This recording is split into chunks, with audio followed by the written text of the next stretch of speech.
the Inclusion Officer for Montgomery County. And I want to give a sincere thank you to all of you who are here this morning and to all of our guests who are actually on Zoom. So we're excited to be able to offer this particular session for you today, Elevating the Voices of Women. And I do want to give credit to Commissioner Winder. This Elevating series was her idea a few years ago. She started with Black History Month and had a breakfast with all employees to elevate the voices of marginalized communities. And we were continuing that tradition. We continued it we do a couple every year. So a few years ago, we did Elevating the Voices of Women, and some of you who are either here or online were part of that program. We have done Elevating the Voices for Hispanic Heritage Month, and Nellie did one last year. And so we will continue to offer these sessions. And right now, I do want to introduce Dr. Viedra Jackson, who is behind you. She will be moderating the panel discussion today and taking over right now. But once again, I want to thank all of you for joining us today. Thank you. Well, good morning again. It's awesome to see so many in the room, as well as those who are watching virtually. When you arrived into the space, you received a card, and several people were chit-chatting. I didn't see too many people actually filling out the card, but it's a question that connects to the national theme this year around Women's History Month, and really thinking about sustainability in leadership, in impact, in systems building. And so your first initial question had you think about one way that you actually hope to build a more sustainable future for Montgomery County. Did anyone answer the question and willing to brave the opportunity to share your reflection or your thought, or it just came to you? Anyone willing to share? Anyone online willing to share? Wonderful, thank you. I'm just getting here so late, but in listening to this, I think for me, being new with the county, is that we need to first listen to each other, find out what the needs are of each other that we work with and those outside in the community. Then we can come together and find a way to build or a more sustainable future. Yes. So I'm hearing you connect sustainability to first our ability to listen. Yes. And listen internally, and then being able to listen externally so that we can join together based on what we're actually hearing. Exactly. Thank you. How about one more? Wonderful. I think building on that, building connections like this within the county and outside of are really helpful to just incorporate, who does this outside and what are other counties doing. We're lucky we're in this area and we tend to be a leader. Yeah. But it's helpful to see what everybody else is doing and stay connected. Yes, that ability to stay connected is also connecting us to sustainability. Thank you. So each of those nuggets, the ones that we heard, as well as the ones that you wrote down for yourself, they're actually seeds. And that's why the top of the title of your document is Seed of Sustainability. Today's panel features women in spaces of leadership who are actually helping those seeds grow into systems that support people as well as our environment. And so I'm excited to be able to introduce or name our panel guests as they come forward. First, we have Shanita Fields. She is a part of the community health. She's a community health educator. Yes. Next, we have Nellie Jimenez Aravello. She is the Director of Immigrant Affairs. Then we have Tina Lawson. Yay! Yeah, she's the Register of Will. And then we have Teresa Paludi. She is TATB coordinator. And then last but never least, we have Davy Ramkasoon. Always want to honor names. Always want to honor names. Ramkasoon. So to get us started, I'm actually going to, ladies, just ask you to take 30 seconds to, again, share who you are, what department you're in, and just a little bit about your work. 30 seconds, and then we'll jump into the formal questions. Anyone can start. Well, good morning, everybody. I'm Shanita. I'm a community health educator within the Office of Public Health. I've been at the county for about 6 years. And I also oversee the Norristown Sprouts Community Garden. So all of my work is just related to promoting healthy behaviors. So hi, everybody. Hola, my name is Nelly Jimenez, and I am the Junior Director of Office of Immigrant Affairs in the Commissioner's Office. And I have been here for 1 year. And I'm a woman, a mom, a social justice warrior. And my job in the county is really provide information, research, education, and making sure that our commissioners are informed about immigration, not only at the local level, but the state and the federal level. Thank you. Thank you. Good morning. My name is Tina Lawson. I'm the Register of Wills and Clerk of Orphans Court, and it is an elected position, so I've been in office for 2 years. We do a lot in our office. We have 4 different departments. We have marriage license. So if you're getting married, you come there. Probate, if someone passes away, then you will come there and open up their estate. Orphans Court, we are the clerk for the Orphans Court and the judges, and inheritance tax. So if you inherit, then you have to pay taxes. That's our office. We focus on, my focus and what I want to do while in office is to make everyone aware of generational wealth. Yes, thank you. Good morning. My name is Teresa Paludi. I am with the Early Learning Resource Center, Region 17. I am the Technical Assistance Professional Development Coordinator. I am also the Equality Coach for a small caseload because I am the designator for Montgomery County for over 430 providers through the Keystone Stars program. I have 47 and a half years in early childhood education. I've done county, federal, and county in those 47 and a half years. Thank you. You're welcome. Good morning, everybody. My name is Davy Ramkasoon. I'm the Chief Sustainability Officer in the county. I started back in August, and I actually came to start a department, at the newly created Department of Sustainability, which is housed under the Commissioner's Office. I came and was tasked with helping to set sustainable objectives for the county, and as well as plans to help execute those. So I am in the process of doing that in my first few months here in the county. Wonderful. Yes, let's give our panel a round of applause.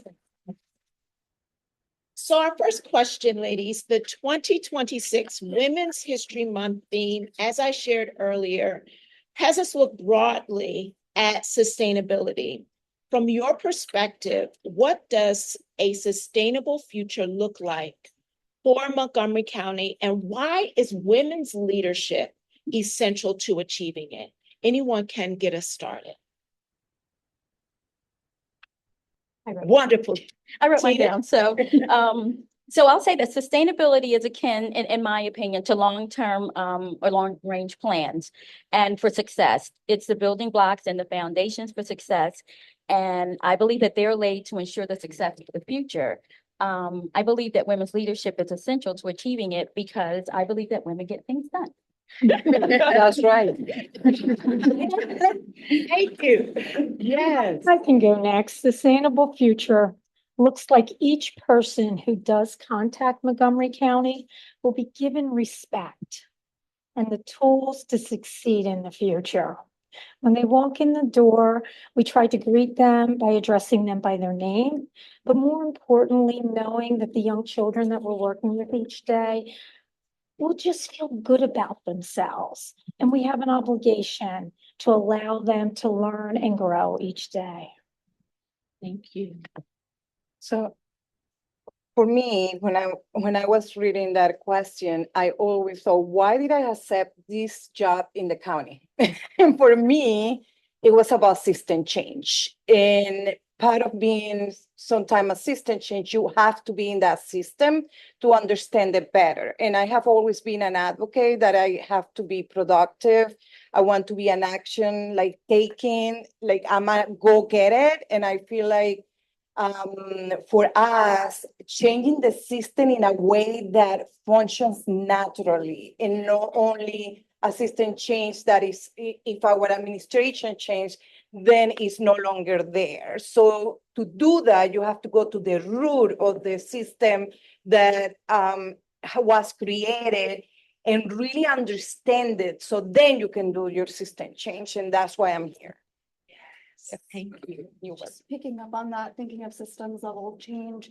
If you go to the Department of Sustainability website, right, sustainability will be there defined as providing enough resources for today while also ensuring that there are enough for future generations. And for me, very much at a systems level, thinking about sustainability, the balance between the environmental, the economic, and the communities. And I think that this is really kind of drawing home why women are so important in the space. Previous in my career, earlier in my career, I spent a decade or so at USAID. I started working in the federal government under Secretary Clinton at the time, and she really shone a light on the ability of women to transform systems globally, really looking at when you are investing in women in leadership or women in households, they tend to make better decisions for their families. They tend to make better decisions for their communities, better for the environment. They help to grow the global GDP at a much higher scale than when you're investing in men. And so really shining a light on, this panel itself kind of speaks to that, right? Shining a light on how women transform systems and help to provide a more sustainable future for the community. Yeah, just bouncing off of what Nellie said when she thinks about like what made her get into this work. The reason why I went into public health is because I wanted all communities to have access to nutrition, resources and knowledge on, how that's impacting your health. And so a sustainable future is one in which all people in our county have that access, and even giving farmers and local food growers the adequate resources so that they can continue to grow in our county. And we are doing work on that in the county with the Food Policy Council. I know I sit on that and Debbie sits on that. And with that, we're pulling together people from different sectors within the food system so that we can address the needs in the county. And then just the last piece to that question about women, historically, women have been like the decision makers when it comes to the nutrition of the household. So you got to have us at the table. So. Yes, all of your answers so powerful. So I heard the significance of generational wealth, being able to create connections from the earliest years, going to the root of what the systemic issues are so that when the shifts happen, it happens smoothly. Source of transformation and making that investment based on what research actually says the power that women have. And we're influencing nutrition and therefore the ability to create access to resource and access to health. All of those elements are connected to big systems issues in environments where as women, we tend not to be there. So what moment in your career made you realize that your leadership could shape a more sustainable future for others, especially in spaces that we often don't see other women? Anyone can go. Okay, I'll go again. So I thought about this and I'll make it short because it's a very long story. But when my children were in high school, we realized that in Upper Dublin, children of color could not take AP and honors classes easily. They were actually sort of blocked from taking them. And I told my children, you know, they were like, why are you doing this? But my children were in AP and honors and they didn't see anyone who looked like them. So we sued the school district.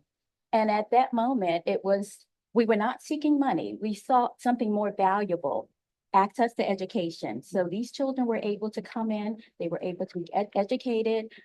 They could take AP and honors. There were no roadblocks. Everyone was learning the same thing. And I believe that education is highly important. So for us, the sustainability is that we had a decree we could say it was a win because we won that lawsuit. And going forward, the children now can take whatever classes they want. They don't have to rely on any teachers telling them you're not good enough, you're not smart enough.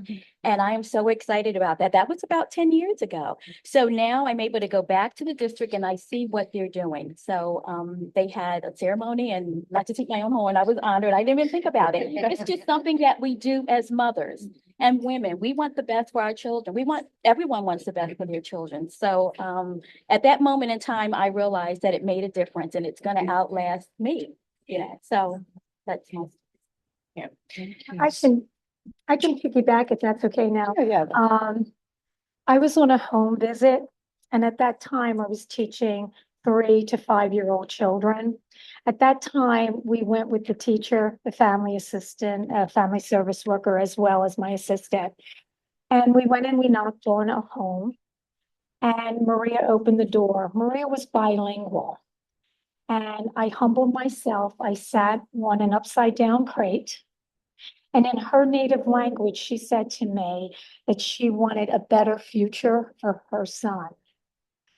25 years later, I was preparing for a funeral for my dad. And at that time, I went into a retail store. I like to cook, but I'm not a shopper. And what I can share with you, Eric was behind the counter. And Eric said to me, Miss Teresa, is that you? I said, yes. I cheated because he had his name tag on. And Eric said, I am graduating from the university in May, and this was in February. I gave him my phone. I said, please put it in my phone and I will be there. When I walked into the auditorium of the university that day, Maria had tears rolling down her face. Eric was valedictorian. I knew at that moment that the teaching early childhood gives our student a brighter future. And that's why I do what I do.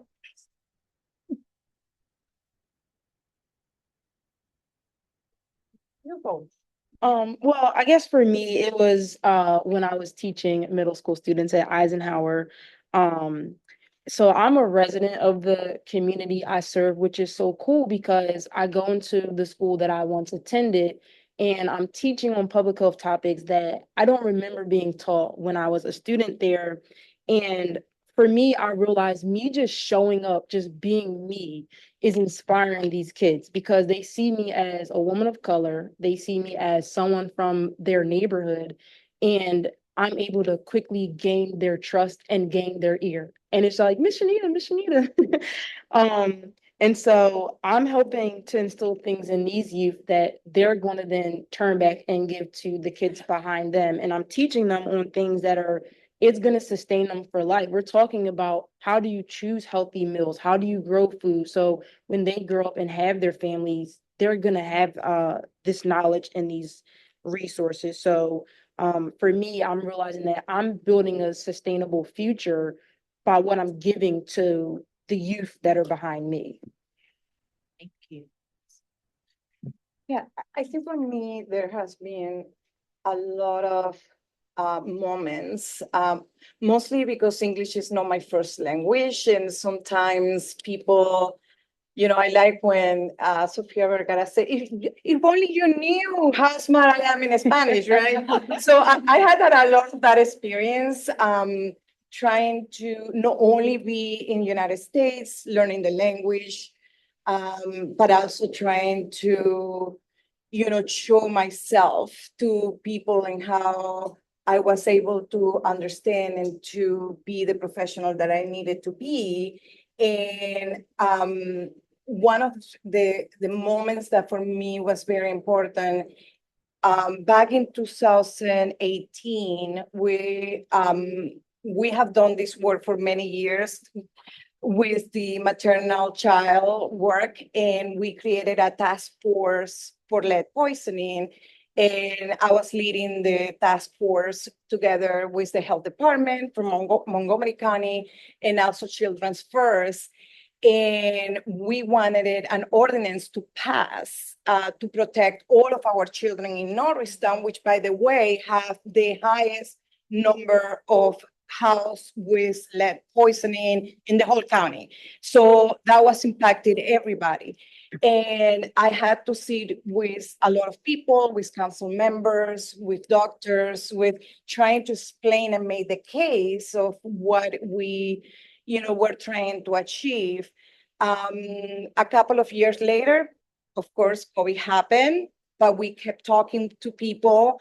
Then in 2021, we were able to get the ordinance passed. A year later, 50% of all of the houses stock that were built before 1978 have now been left free or, in Norristown. So I feel like that was a very big, not only moment for me personally, but also how we impact other people. And what it was interesting is that there was an article that came out, but they didn't mention any of the 3 women that led that, right? And then I put a LinkedIn and I was able to mention Janet and, all of the people that were participating. So I feel that sometimes we struggle, and I struggle with this, right? To name myself and to put myself there. But at the same time, I'm like, no, they do that. They do their self-promotion. I'm going to tell them I did that. And I bring people with me, the other women that work so hard so that ordinance passed. But if you see in Norristown, there is no mention of us, or not of us. But in my LinkedIn is, so you can look.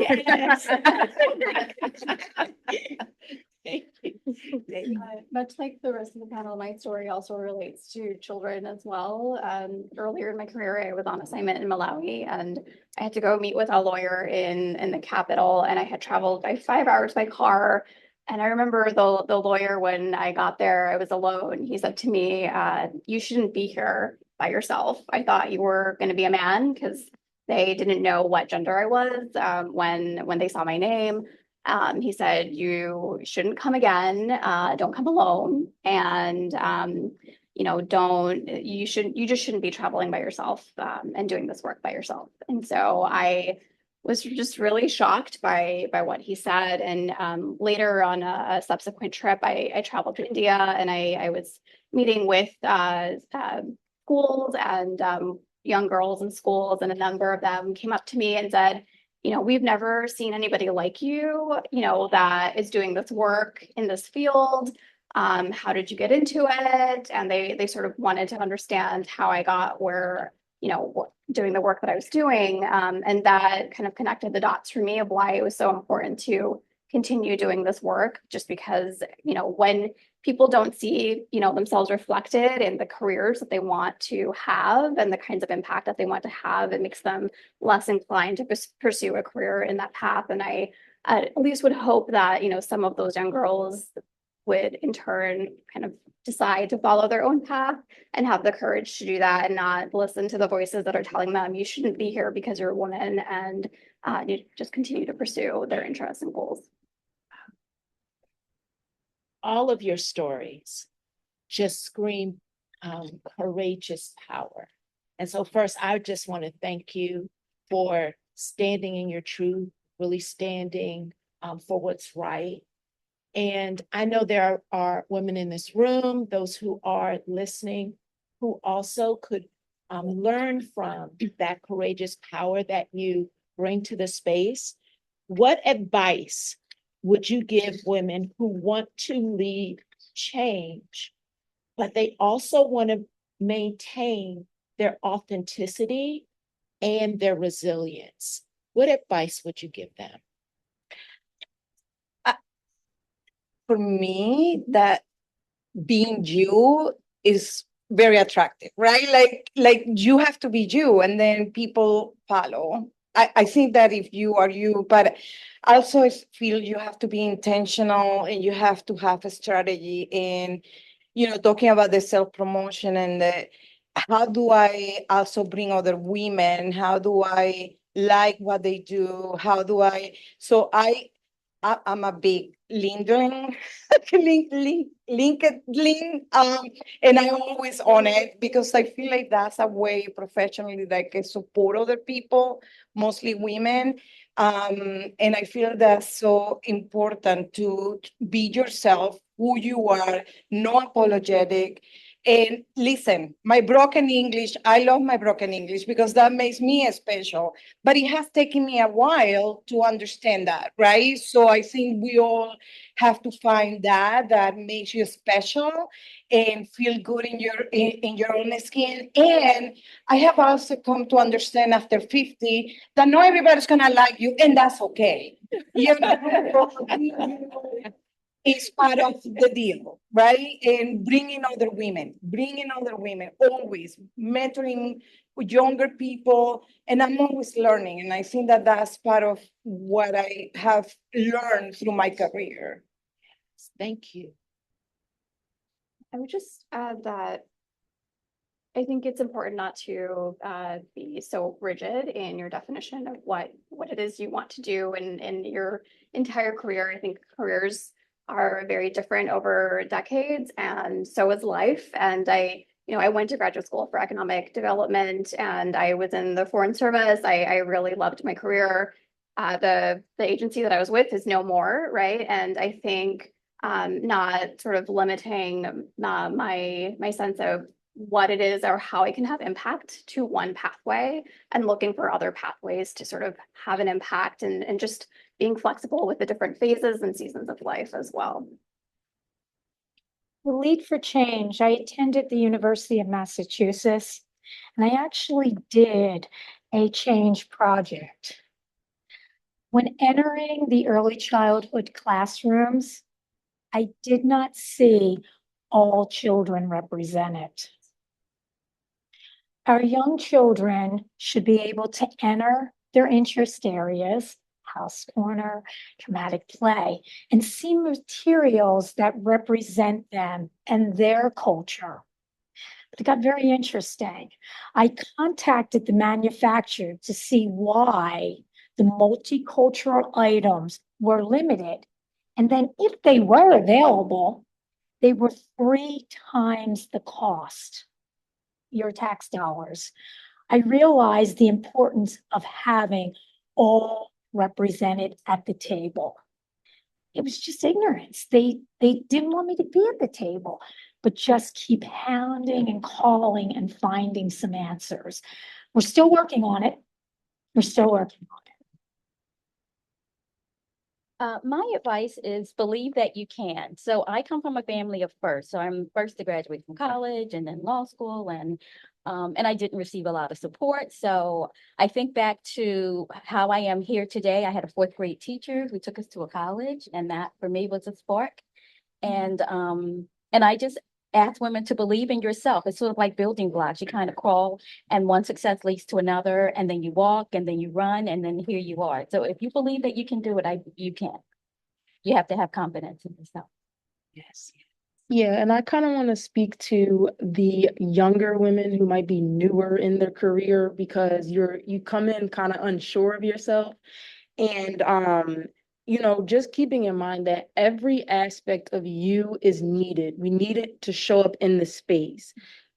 Just show up fully in your womanhood and your femininity. You don't have to feel like maybe I'm too compassionate, maybe I'm too soft, maybe I'm too this and that. And even again, just speaking again as a woman of color, as you guys can see, I'm rocking my natural hair.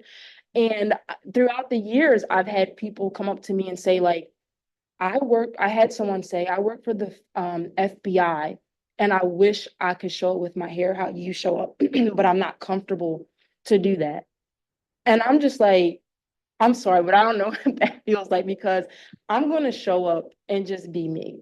And people get the best out of you when you feel comfortable and confident in who you are. And it does take practice because those who know me, and especially my family, like there's definitely been like moments of timidness. I'm an introvert. Even coming into the county, I was nervous about, sometimes speaking up in meetings because I'm like, I don't know if what I have to say is valuable or if people might want to hear what I have to say, but it really just took practice. Just like they say, practice makes perfect. And the more you do it, the more you get comfortable with it. And, even finding people, whether it's at your job or other people who can like pour into you and be mentors. And throughout my years, I have had people who are just, able to speak into me and help me with that confidence as well. So Stay true to who you are. Stay true to who you are. So now we have some audience participation. Audience participation. A QR code is going to show up on the screen. I'm going to ask you to scan that QR code. You've heard what the passionate work that our panelists do and the impact that they make. There's one question we're asking you to answer. If you could answer that question, and then we will have each panelist answer a question from that area of sustainability.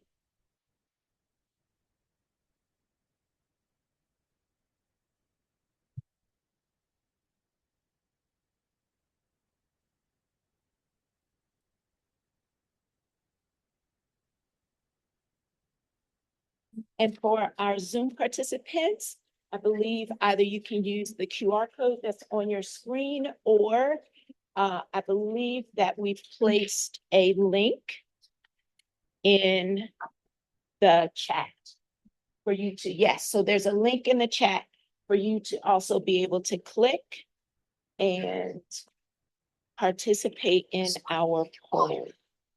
I'm looking at those water bottles.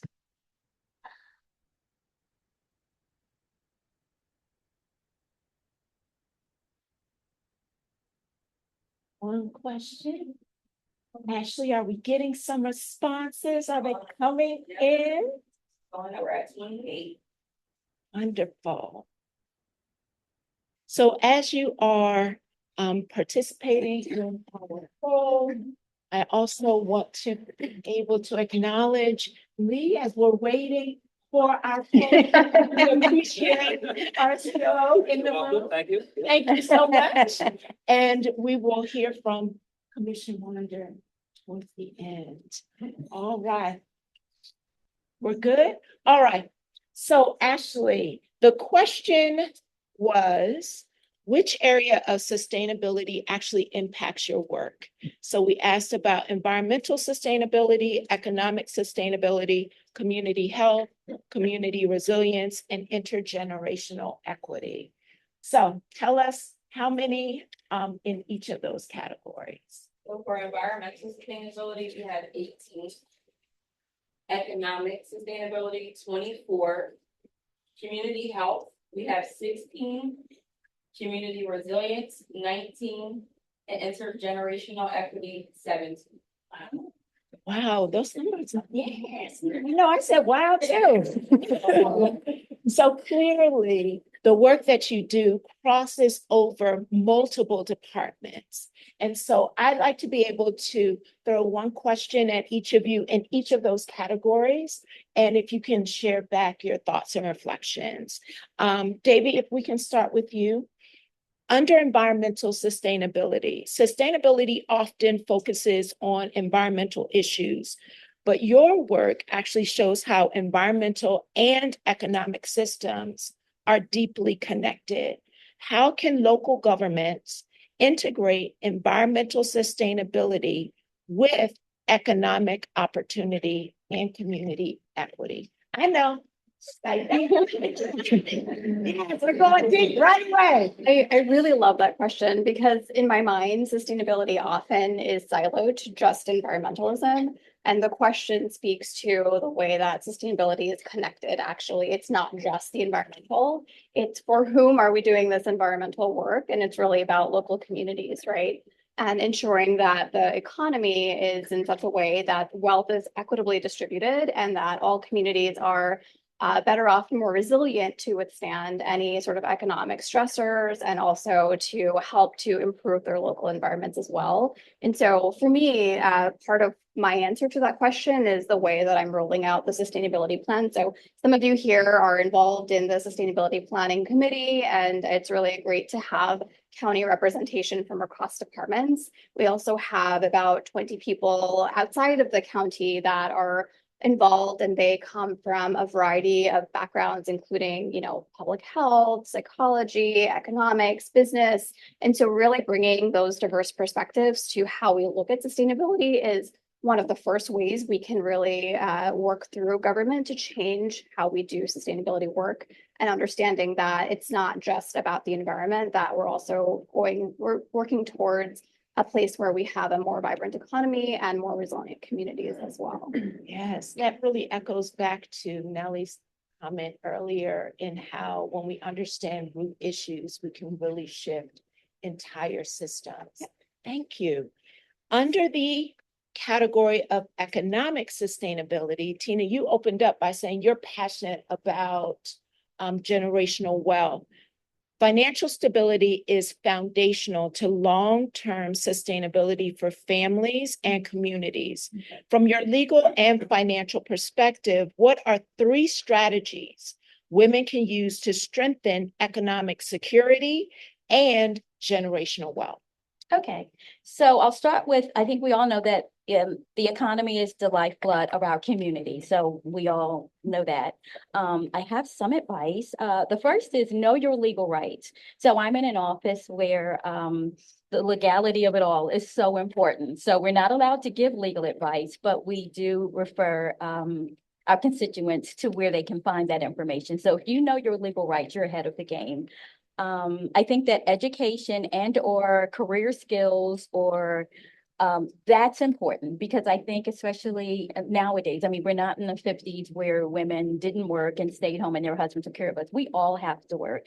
We all required 2 incomes based on the economy in our households. So whatever skills you have, I think you make sure that they lead you in the direction that you want them to, where you can take care of your family. Another is save. That's so important. And it's easier said than done, but just save, because you never know when a rainy day is going to come. Children go to college, you need money. And I have 3 and they've gone. I'm like, where'd the time go? So, did I save enough for 18 years? And also to follow your passion. I think if you follow your passion, that will lead you to the economics, because it's something that you love to do. And 9 times out of 10, I think it just leads you to making more money and to going into the field that you want, because you're passionate about it and you love it. No one wants to go to work to a job that they hate. So if you're passionate about it, I think that leads you down the path to economic security and happiness. Yes. So I heard you say, know your rights and invest in the skills, save, as well as follow your passion, follow your truth. Thank you. In the category of community health, Shanita, your work in community gardening demonstrates how food systems can transform health and community ownership. How does access to healthy food and community spaces contribute to both environmental sustainability as well as community wellness? Yeah, so community spaces like a garden, like Norristown Sprouts. Number one, we're reducing vehicle pollution. So if you have a space that is in your neighborhood and you can easily get to it for fresh produce, you can walk there, you can bike there. You don't have to drive across town, or you don't have to drive to the Wegmans in King of Prussia to get the fresh produce. You can just walk to the local community garden. We're also reducing waste at the garden.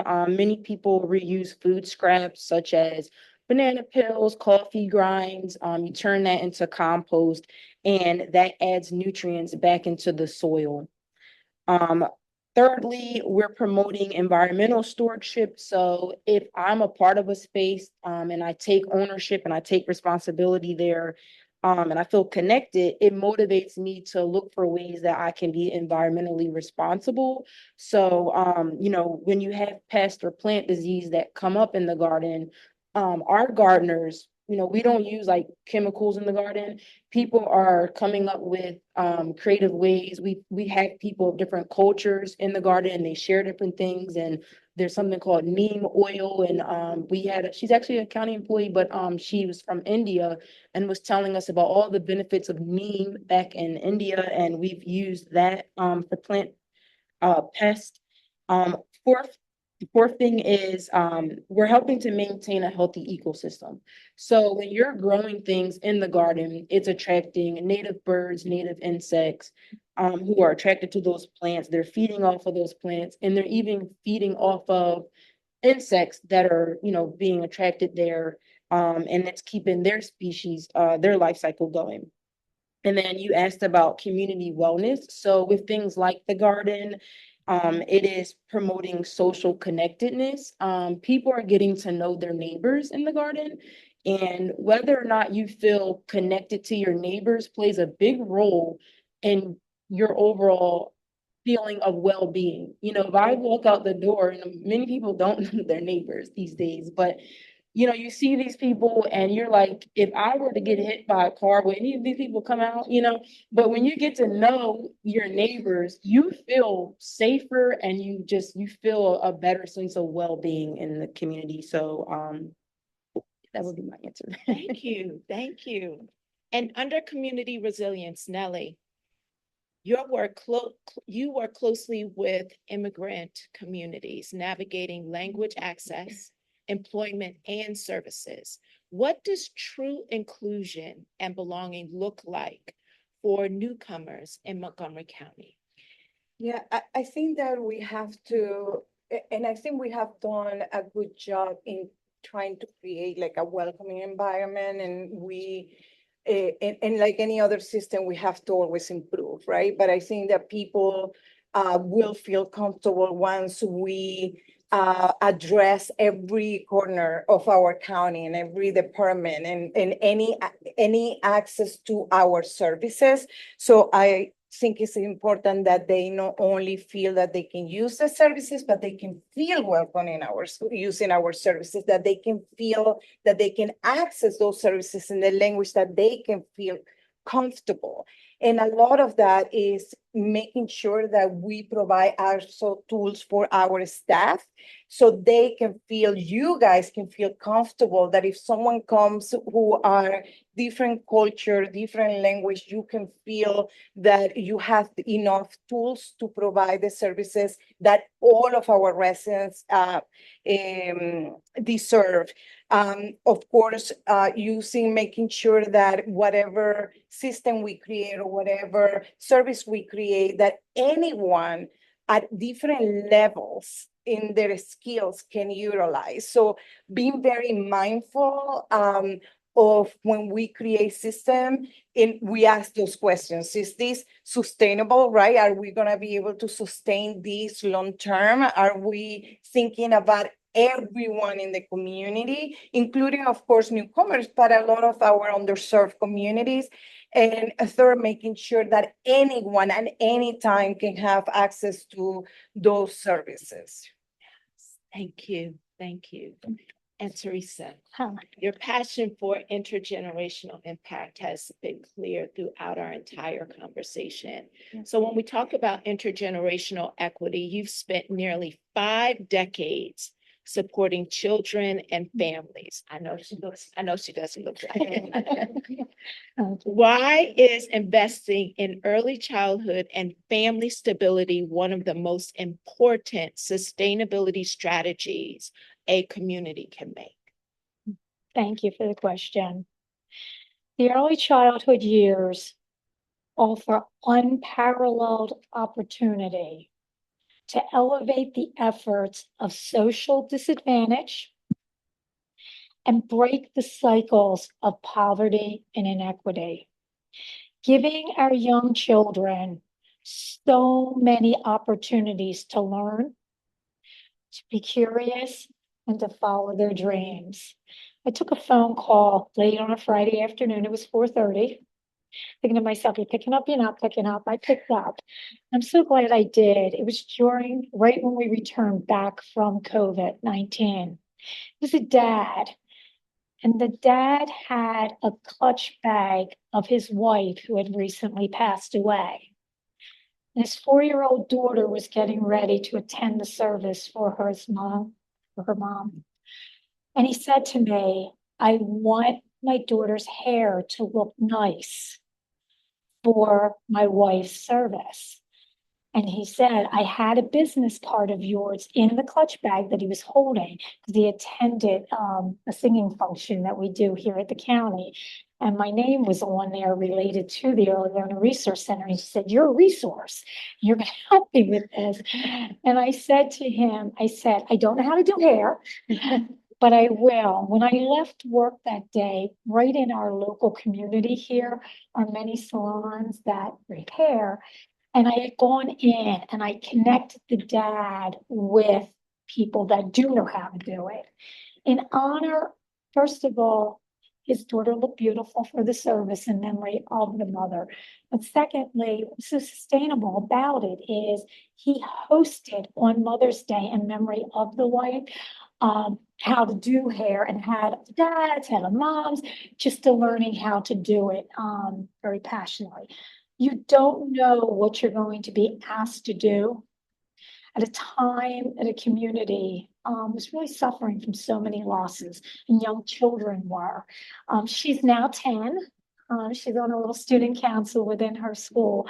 So it's important to stay connected because we have a responsibility to educate our children at any moment that they're going to need that help.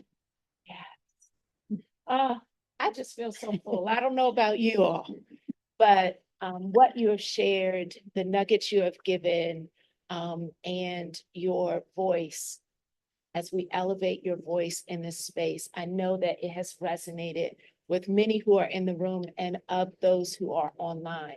We're going to close our panel conversation with what's called a rapid round. You have 30 seconds. 30 seconds. We have done well, come on. You not have to get the hook. Don't ever hook me. You have 30 seconds. Give one leadership practice that sustains you when things are hard. 30 seconds. Well, for me, it's maintaining boundaries that I set for myself, and that looks like taking breaks, shutting work down after work hours, and finding rest and retreat for myself. Boundaries. For me, that's being in nature. I think either finding 10 minutes to go for a nature walk. I love to garden, spending a few minutes in the morning in the garden just really resets for the day or for the afternoon, and rejuvenates me. So My one leadership practice is the word trust. Truth, respect, understanding, support, and transparency. That is what has allowed me to be successful in the early childhood realm for 47 and a half years. Yes. For me, it's to meditate. I meditate and I pray for direction because when things are overwhelming, I just have to stop and just think about what's going on. And I find that helps me instead of just being frazzled and running. I stop, I meditate, I pray for direction, and then I feel like I receive it. Yeah. I cry and take vacations. The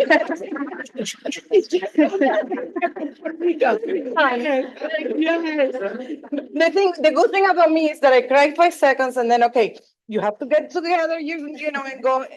But taking vacations for many years, for like 6, 7 years, I didn't take vacation. And I hurt not only my body, that now it's all messed up. It's getting better, but I did a lot of damage to my body because I didn't take vacation for so long. So now, for the last 3, 4 years, I'm being very, very good in taking my vacation.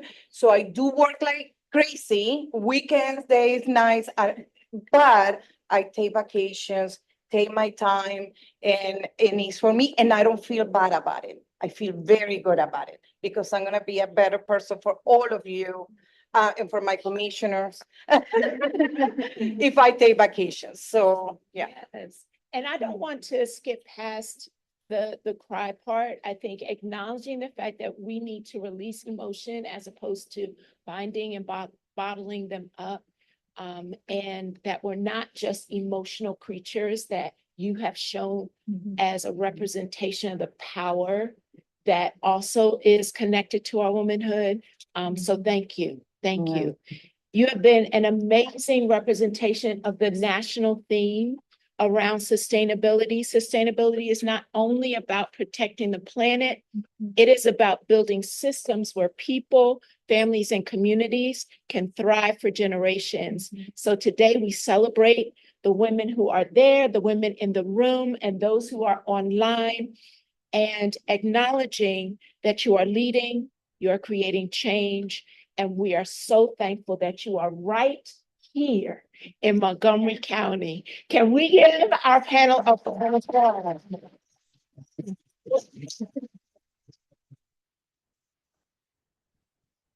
So we have just a few moments for any questions. Also checking in with our guests online. If you have any questions, please feel free to place them in the chat. Any questions in the room for our panel? Just a comment. Yes. 11 years ago, when I started with the county, I've never seen a panel, number one, full of women, and more importantly for me, as diverse as this panel is. So today has definitely been motivating. I know that I'm on the right path, and thank you. Thank you.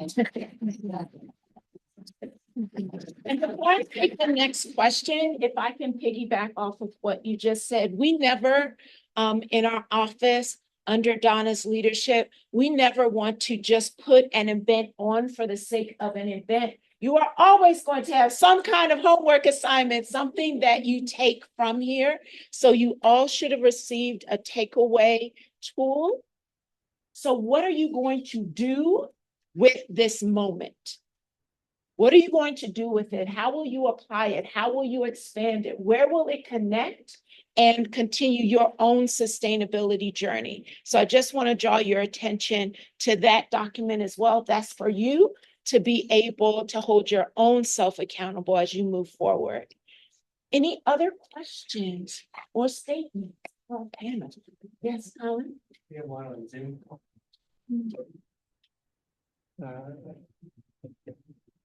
Tyler, you should be able to unmute.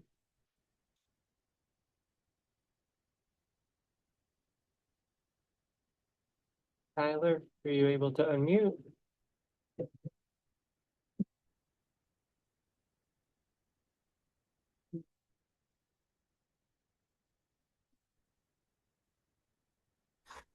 Sorry, that was something else in the background. Do you have a question? No, sorry, that was something else. Okay. Thanks, though. Any other questions? I have a question. I have a comment and a statement. So one, I would like to address Nellie. At that time, it was under my leadership at the municipality when we did pass that lead ordinance. So thank you for all of your hard work in the community. You are definitely well respected. To all of the women, thank you for sharing your stories. I will say that you uplifted all of us, and if any of us leave this room and did not feel any of the spirit, any sort of motivation, I just want to give you all kudos for sharing. And I'm just here to support in any way that I can. And again, it's just awesome seeing a diverse group of women in a room who are doing the thing. Okay. Yes, one more round of applause. And as we stated at the top of the conversation, all of this is under the leadership of our commissioners. And so we are excited and pleased to have Commissioner Winder in the room. I just want to ask if she has any remarks that she would like to offer the room? Sure, I've got about 45 minutes worth of. I'm gonna be vulnerable for a minute. Thank you to this great panel. I know each of you personally and just grateful that you lended your voice to this conversation. For all of you that came here at 8:30 in the morning on a Monday, a rainy Monday nonetheless, thank you. We want to create these spaces. We want to give people an opportunity to step away from the daily grind and have these moments to build camaraderie, to hear from other leaders so that you might be able to go back to your work, go back to your communities and continue to do great work. And so what I would say is we need more people in the room. One of the things I ride our senior team on is employee engagement. We want to allow you to step away to have these moments. So I'm grateful that you all are here. And then the last thing I'll say to just be a little vulnerable, I remember, I would say, I think it was 2 years ago, I was sitting on this panel in that middle seat where I got the call from a doctor at Einstein Montgomery that my mother was going to pass away. And I remember I know that this is the week before my mom passed away. She passed away April 1st, 2 years ago. But I remember vividly sitting up here with some of my colleagues. I think Lori, you were on the panel. Tina, were you on it? Okay, but Karen Sanchez. And I had to quickly, abruptly leave this space and run to the hospital to make plans for my mom's transition. I say all that not to leave you depressed, but during Women's History Month, during moments like this, I always remember the women who came before me, my mother, my grandmother poured into me so that I could be standing here today. So I'm grateful for their leadership, their public service, and just giving me the confidence that I can dare to be anything I want to be. And so I'm just glad you're here. I'm glad you're taking space and time for yourselves. And women are badass, and we gotta just keep on fighting the good fight so that we get more of us at the table. So thank you for being here. Thank you for putting on a great program. Thank you. And Donald has some giveaways. You all should have received a blue ticket. When you came in, grab your ticket. Oh, they were there. Nothing like a great prize at an event.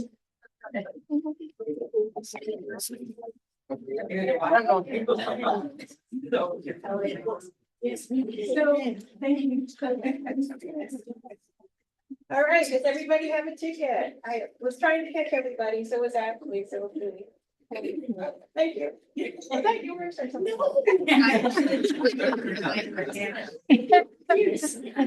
Okay, so we have 5 giveaways for the people online. So if you don't get your gift, you can track me down. Actually, track Ashley. Okay, so Jane Stein, Camille Stevenson, Stephanie Allen, Stacy Nice, and can't read my writing, but I believe it's Charlene Smith. So congratulations. Yay!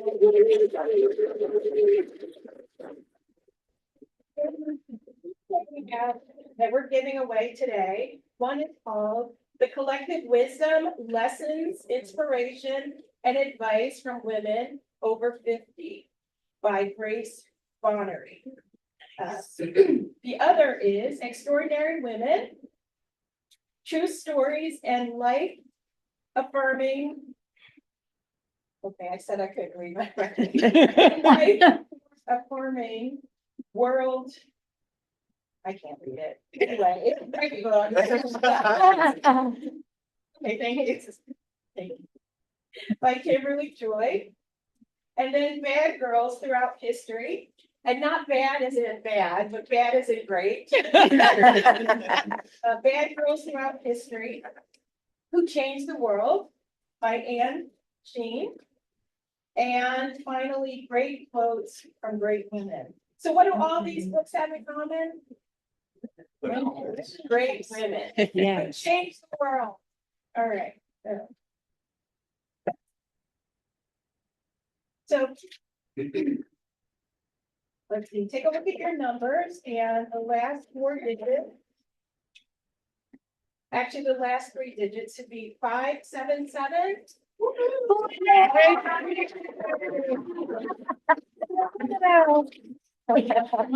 Yes. Oh. Grab your phone. Okay, and 562. 562.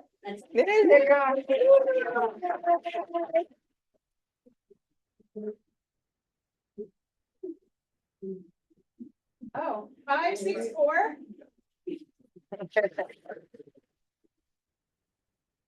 And the final one is 567. 567. Oh, is that me? Wonder if somebody wants to- 567. Is there a name on the back? No, it may be yours, not mine. Okay, going once, going twice.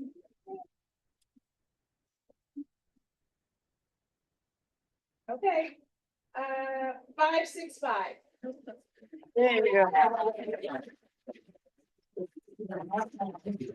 Before I give the floor back to Deirdre and close, I want to thank all of you again who were so responsive and so willing to participate today. So thank you for that.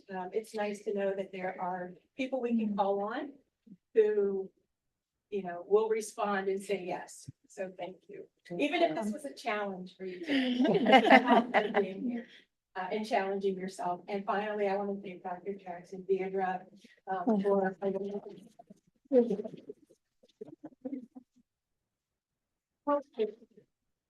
And in closing, we want to be able to hear from you. So we do have a feedback QR code. We're just asking you, again, it's short, it's simple, but we would also love to be able to hear what other types of things can our office put together to be able to support your professional growth as well as your personal growth in any way that we can continue your journey. So that QR code is there. You should also be able to see it online. And with that, happy Monday. Happy Monday. Thank